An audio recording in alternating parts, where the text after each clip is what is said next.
pemberian nama makhluk hidup berdasarkan kesamaan dan perbedaan dari ciri-cirinya tersebut. Sekarang kita masuk ke pelajaran ibu akan menjelaskan kembali tentang materi kita, yaitu klasifikasi makhluk hidup.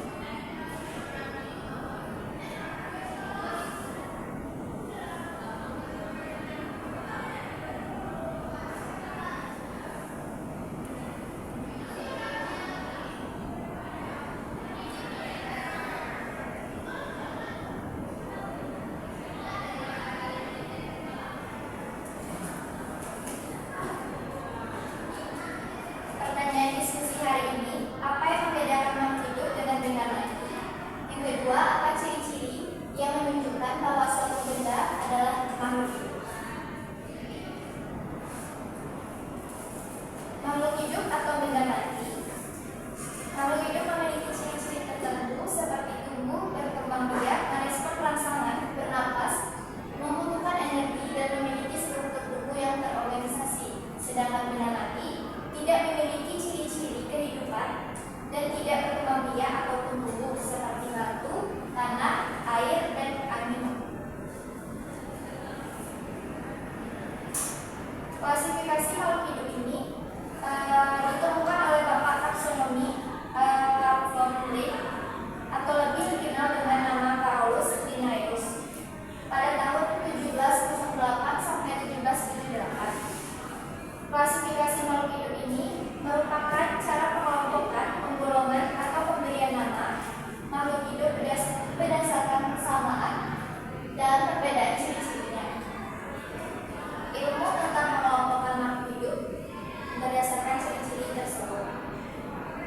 Ciri-ciri makhluk hidup itu ada kemudian berkembang, memiliki kemampuan untuk bereproduksi, memerlukan energi untuk bertahan hidup, bernapas atau mengolah oksigen, dapat bergerak atau merespon rangsangan, dan memiliki struktur tubuh yang terorganisasi.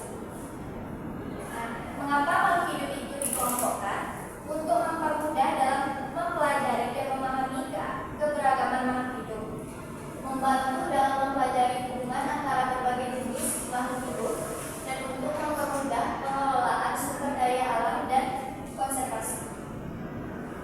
Nah, sistem pengelompokan makhluk hidup berdasarkan pengelompokan makhluk hidup dapat dilakukan seperti kesamaan ciri atau karakteristik tertentu seperti bentuk tubuh, cara berkembang biak, jenis makanan.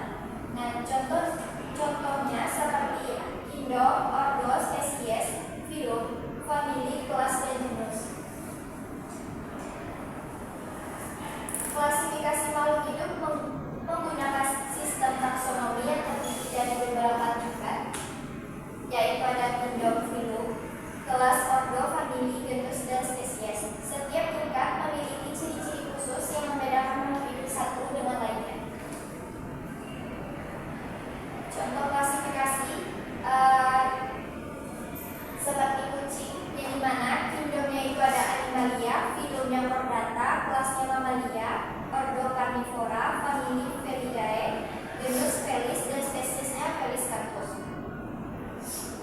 Makhluk hidup beraneka ragam. Keanekaragaman makhluk hidup sangat luas, mulai dari organisasi mikroskopis seperti bakteri hingga makhluk hidup besar seperti Mammalia. Adapun penyebab keanekaragaman makhluk hidup yaitu ada dua, faktor lingkungan seperti iklim dan habitat. Yang kedua itu ada faktor genetik seperti mutasi dan evolusi. Nah, mengapa keanekaragaman makhluk hidup sangat penting? Keanekaragaman makhluk hidup mendukung keberlangsungan kehidupan di bumi. Setiap makhluk hidup memiliki peran dalam merantai makanan dan menjaga keseimbangan ekosistem. Kesimpulan dari materi hari ini, yang pertama, makhluk hidup memiliki ciri-ciri tertentu yang membedakan dengan benda mati. Yang kedua, pengelompokan makhluk hidup mempermudah dalam mempelajari dan memahami kehidupan di bumi. Yang ketiga, keanekaragaman makhluk hidup sangat penting bagi keberlangsungan hidup di bumi.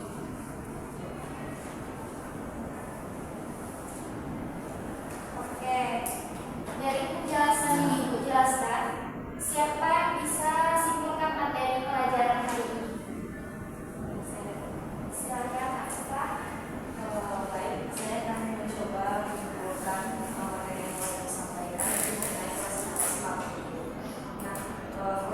klasifikasi membantu kita memahami dunia sekitar, khususnya tentang hubungan kekerabatan dan juga evolusi makhluk hidup. Nah, dengan mengelompokkan makhluk hidup berdasarkan ciri-ciri tertentu, kita bisa mengidentifikasi, mempelajari, dan juga memahami lebih dalam tentang makhluk hidup tersebut, termasuk bagaimana mereka berinteraksi di ekosistem. Nah, tujuan dari klasifikasi itu ada beberapa. Yang pertama itu mempermudah identifikasi, yang kedua memahami hubungan kekerabatan, yang ketiga mempelajari perbedaan dan juga kemiripan, yang keempat itu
Baik, untuk terima kasih.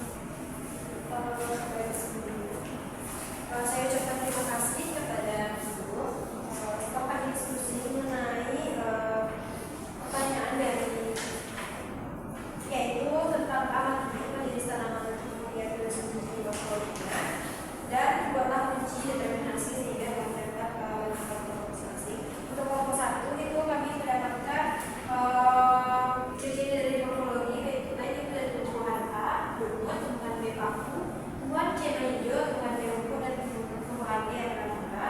Untuk perbedaannya kami analisis yaitu mengenai apakah dia memiliki akar sejati atau tidak, batang sejati atau tidak, dan daun sejati atau tidak. Jadi kesimpulan dari diskusi kami yaitu untuk tumbuhan A itu dia tidak memiliki akar sejati, dan untuk tumbuhan B berupa paku itu dia memiliki akar sejati, batang sejati, dan daun sejati.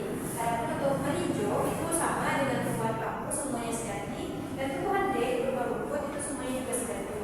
Dan untuk tumbuhan E yang berupa mangga itu tentu saja dia semuanya sejati. Jadi mungkin sekian dari presentasi kelompok 1. Saya beri Baik, terima kasih untuk kelompok 1. Selanjutnya untuk kelompok 2. Baik, terima kasih atas kesempatannya Bu. Dari saya kelompok dari kelompok 2 akan menjelaskan jawaban dari tabel yang diberikan yaitu mengenai ciri-ciri morfologi dari beberapa tumbuhan. Yang pertama itu ada tumbuhan A itu lumut. Itu pertanyaan yang ketiga, alat perkembangbiakannya itu berupa spora. Untuk tumbuhan B yaitunya paku, alat perkembangbiakannya itu spora. Untuk tumbuhan C atau hijau itu alat perkembangbiakannya itu berupa steroidus. Untuk tumbuhan D itu rumput, alat perkembangbiakannya itu bunga. Tumbuhan E itu mangga, alat perkembangbiakannya juga bunga. Untuk pertanyaan berikutnya punya atau tidak spora. Untuk tumbuhan lumut itu dia punya berupa dia punya B paku itu juga punya. Tumbuhan C itu hijau tidak ada spora. Tumbuhan D yaitu rumput juga tidak punya spora. Itu juga dengan tumbuhan mangga yang tidak juga memiliki spora. Ini sekian jawabannya. Selanjutnya untuk kelompok 3.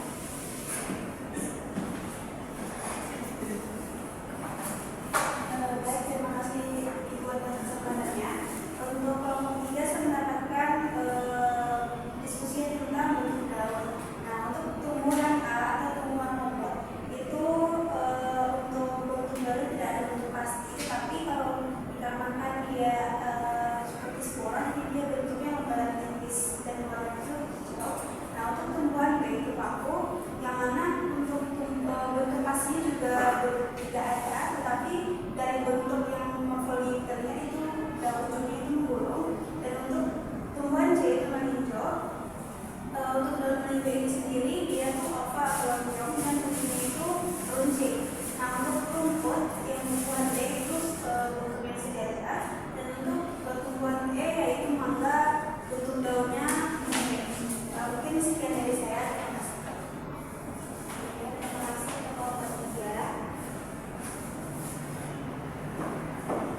B. Hewan